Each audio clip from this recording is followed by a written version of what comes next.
À la rescousse d'Édouard Philippe, cette fois-ci, qui a répondu: est-ce que la colonisation est un crime? Non.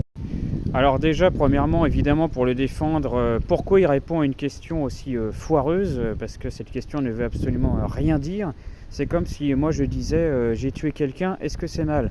Évidemment, vous allez me dire oui, sauf qu'en fait non, parce que si je vous dis j'ai tué cette personne en lui tirant dans le dos parce qu'en fait elle était en train de tirer dans la foule à la Kalachnikov, vous allez me dire ah mais en fait t'es un héros. Donc encore une fois, je ne comprends pas pourquoi il répond directement de manière binaire à une question qui ne peut pas être binaire, puisqu'il n'y a absolument aucun contexte. Je ne comprends pas non plus d'ailleurs tous les top commentaires qui parlent de Taubira qui reconnaît l'esclavagisme alors qu'on n'en a strictement rien à secouer car ça n'a rien à voir avec la colonisation.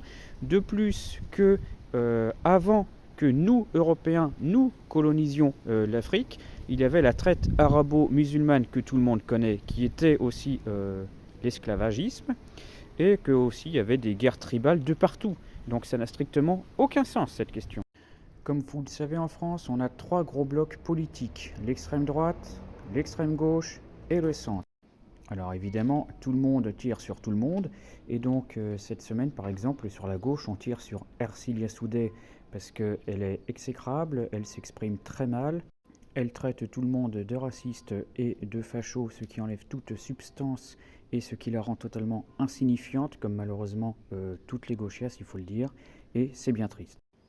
La Macronie cette semaine aussi est vraiment dans l'embarras parce que l'ARCOM, la propagande d'État de l'audiovisuel français, se fait déglinguer en commission d'enquête parce que c'est une gabegie financière qui, en plus de nous désinformer, nous crache dessus. Mais donc pour rééquilibrer tout ça, il faut aussi s'en prendre à l'extrême droite. Donc qu'est-ce qu'ils ont trouvé, les gauchias? Ils n'ont trouvé que d'où tire-t-il cette énergie? Donc voilà, apparemment on n'a pas le droit de poser deux fois la même question à des personnes de plus de 70 ans qui continuent à se battre pour leur pays ou pour leurs convictions, ce qui est quand même assez légitime pourtant, mais apparemment c'est interdit aujourd'hui, je ne le savais pas.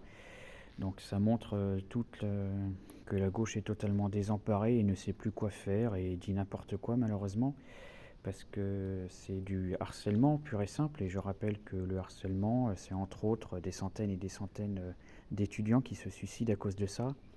Bon après on sait que l'humour à gauche, si on peut encore appeler ça humour, ça craint, hein, évidemment. Moi, personnellement, les appels au meurtre, à la violence, à la haine, au viol, au suicide, ça m'a jamais fait rire, je suis désolé. Chacun ses principes après. Très fier de vous annoncer que Squeezie et Reggie le Gorilla seront dans ma prochaine vidéo, et non pas du tout, c'est juste pour vous dire qu'il faut manger de la viande et soutenir nos agriculteurs et nos paysans français. Le Corbs est dans la sauce. Le Corbs, c'est très simple, c'est un influenceur qui raconte des anecdotes sur TikTok, donc c'est du divertissement. Soit on n'aime pas. Je n'aime pas, c'est pas le sujet. Le sujet, c'est qu'il est dans la sauce car il a dit qu'il était apolitique. Parce qu'entre autres, la politique ne faisait que diviser. Donc forcément, qui n'est pas content? Les gauchias, qui eux ne cherchent vraiment qu'à diviser. Donc tant que Corvs ne dira pas explicitement à gauche ou qu'il est de gauche, il sera traité de facho par le camp de la bien-pensance. Donc pour éviter aussi tout pressing, tout bashing, toute la gauchiasse, moi je vote à gauche, hein, je vote LFI. Voilà, gros bisous à tous. Alors autant le match de la Gay Pride entre l'Égypte et l'Iran, c'est masterclass Trump, bravo pour ce bijou, autant là ça commence à craindre du cul et je vous explique pourquoi. Le plan de Donald Trump à la base était diaboliquement simple et efficace. En 2018, il était président des États-Unis.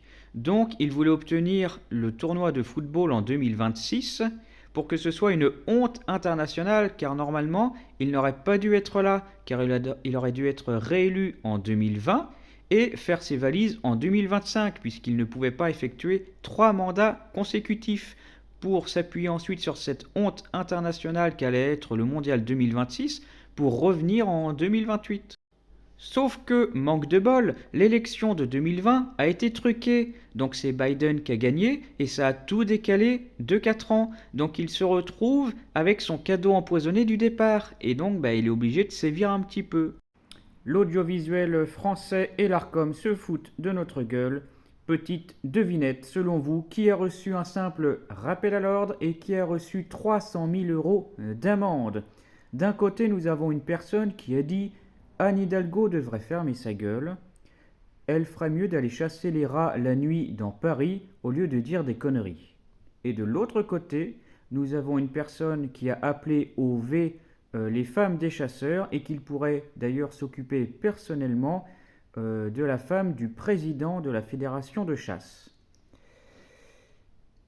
Eh ben non, l'appel au V n'a rien eu du tout. C'est bien celui qui a appelé à fermer sa gueule Anne Hidalgo qui a reçu 300 000 euros d'amende. Et pourquoi? Parce qu'il s'agissait de Cyril Hanouna sur C8. Eh oui, une chaîne privée, donc on la démonte. Vous aurez compris évidemment, l'autre personne était un chroniqueur de l'audiovisuel public français sur Radio France. Franchement, la solitude me tue. Arrête d'appeler à la révolution. La guerre et la révolution a déjà commencé. C'est avec notre agriculture aujourd'hui en Ariège, par exemple, où ils sont en train de tuer nos troupeaux et d'essayer de stopper totalement la souveraineté alimentaire de la France. C'est extrêmement grave ce qu'il se passe aussi bien sur le fond et sur la forme. Et vous savez très bien qu'il y a une augmentation énorme de l'obésité, des maladies de cancer chez nos jeunes parce qu'on leur fait manger de la merde ultra transformée à l'autre bout du monde et qu'on empêche nos producteurs français de faire de bons produits. Donc allez vous battre avec les agriculteurs en Ariège. Partagez tous leurs posts, likez, faites tourner et accompagnez-les. Nous devons être tous ensemble derrière nos agriculteurs.